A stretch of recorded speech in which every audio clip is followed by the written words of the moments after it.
Ladies and gentlemen, this is your host, Eddie Marcus, spokesman and advocate for basic human rights of all people.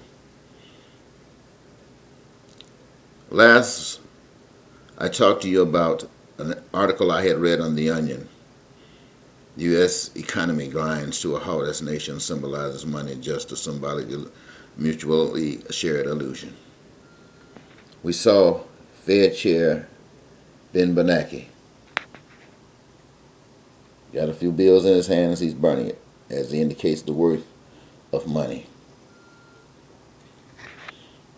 We went on and we talked about all that they were saying, that money was futile,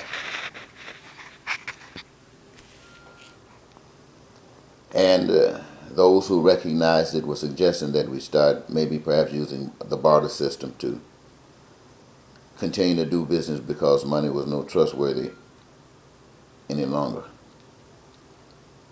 And I suggested at the last viewing that we do not go to that. We utilize everything that we have, because everything that we have originally had nothing but good intentions. And it just happened to turn into something negative. But our interest now is to turn it back into something positive, so we don't have to get rid of it. We just turn our aim to the positive direction.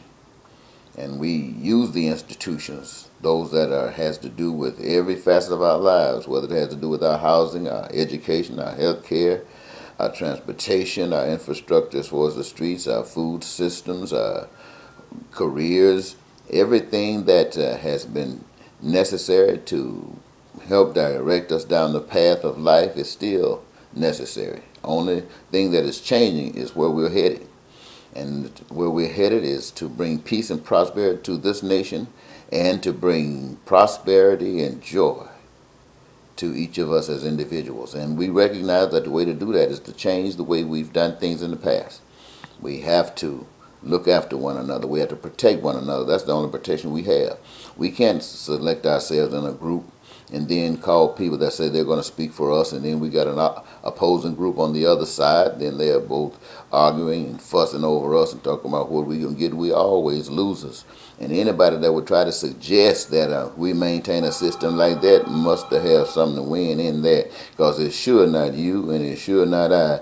It must be that person in between.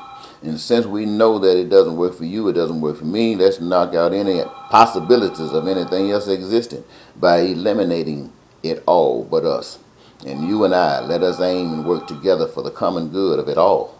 And we cannot be beat. Yes, finances is a way that has messed us up all our lives, and it's a reason for many, many of the problems that we have in our world today. And all we have to do is eliminate that. Why? It doesn't take money to extract elements from the earth. It doesn't take money to build homes. It doesn't take money to build schools. It doesn't take money to create food. It doesn't take money to get food into the homes of people. It doesn't take money to go to school to teach. It doesn't take money to do any of these things. All of these things are carried forward by a desire to have these things, to get these things done, to educate, to provide health care. All these things are done by individuals who says, I will be an instrument. Now sure, in the past we have used money as a motivating force to draw people into these professions. But the truth of the matter is that it has produced a cancer. And we want to know, how do we do this without the cancer? And the way to do this without the cancer is calling people and requiring that they participate and allowing them to do exactly what they want to do. And when a person can do what they want to do, ladies and gentlemen, you can bet your last money they will do exactly what they want to do. And when what they want to do works with what everybody else is doing, whether they planned it that way or not, who's blessed? The whole body is. And so I have been giving this message for a long time. I hope you got it today. And if you got it, that doesn't mean go and start thinking alone. It means acting. If you can't think, act, and the thoughts will follow. This is Eddie Marcus, spokesman and advocate for basic human rights. I'm gone. Bye.